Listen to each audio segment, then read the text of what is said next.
অন্তর্বর্তী সরকার অনেক সংস্কারে হাত দিয়েছেন, তবে নিরপেক্ষ সরকার দ্বারা সব সংস্কার সম্ভব বলে মন্তব্য করেছেন জামায়াতে ইসলামীর আমির ডাক্তার শফিকুর রহমান। এদিকে যারা বলেন সংস্কারের প্রয়োজন নেই, নির্বাচন চাই, তাদের কথায় কিছু গন্ধ পাওয়া যায় বলে মন্তব্য করেন কেন্দ্রীয় সেক্রেটারি জেনারেল অধ্যাপক মিয়া গোলাম পারওয়ার।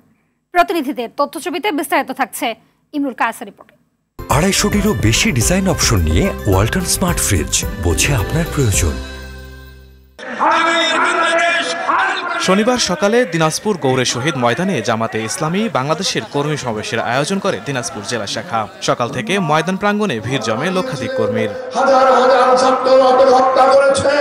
সমাবেশে প্রধান অতিথির বক্তব্যে বাংলাদেশ জামাতে ইসলামীর আমির ডক্টর শফিকুর রহমান বলেন, অন্তর্বর্তী সরকার অনেক সংস্কারে হাত দিয়েছে, তবে সব সংস্কার নিরপেক্ষ সরকার দ্বারা সম্ভব।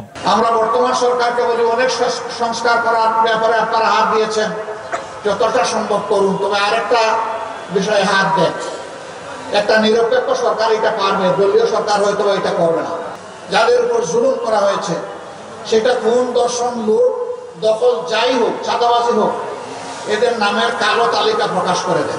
এদিকে ভোলায় কর্মী সমাবেশে বক্তব্য রাখেন জামাতে ইসলামীর সেক্রেটারি জেনারেল অধ্যাপক মিয়া গোলাম পারওয়ার। তিনি বলেন, যারা বলেন সংস্কার প্রয়োজন নেই, নির্বাচন চাই, তাদের কথায় অন্য কিছুর গন্ধ পাওয়া যায়। সংস্কার এবং নির্বাচন দ্রুত সম্পন্ন করুন, যৌক্তিক সময় যেটুকু লাগবে জামাতে ইসলামী সে সময় দেবে, তবে এই নির্বাচনের আগে মানবতা বিরোধী অপরাধীদের বিচার কাজ করতে হবে, জনগণ এটা দেখতে চায়। কুমিল্লায় কর্মী সমাবেশে বক্তব্য রাখেন বাংলাদেশ জামাতে ইসলামীর কেন্দ্রীয় নায়েবে আমির অধ্যাপক মুজিবুর রহমান। এ সময় তিনি বলেন, ফ্যাসিস্ট শেখ হাসিনার নেতৃত্বে দেশে গণতন্ত্র নির্বাসিত হয়েছে, প্রশাসন ডামি নির্বাচনে সহযোগিতা করেছে, জনগণ তাদের বিতর্কিত কর্মকাণ্ড প্রত্যাখ্যান করেছে।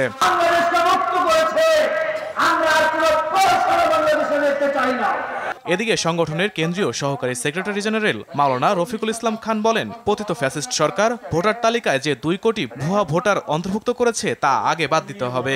2 কোটি ভুয়া ভোটার তালিকা করা হয়েছে আওয়ামী লীগের আমলে। আর আপনি যদি এদেরকে বাদ না দিয়ে ভোটার তালিকা করেন, এই ভোটার তালিকা কি যথার্থ হবে? ইমরুল কায়েস, RTV।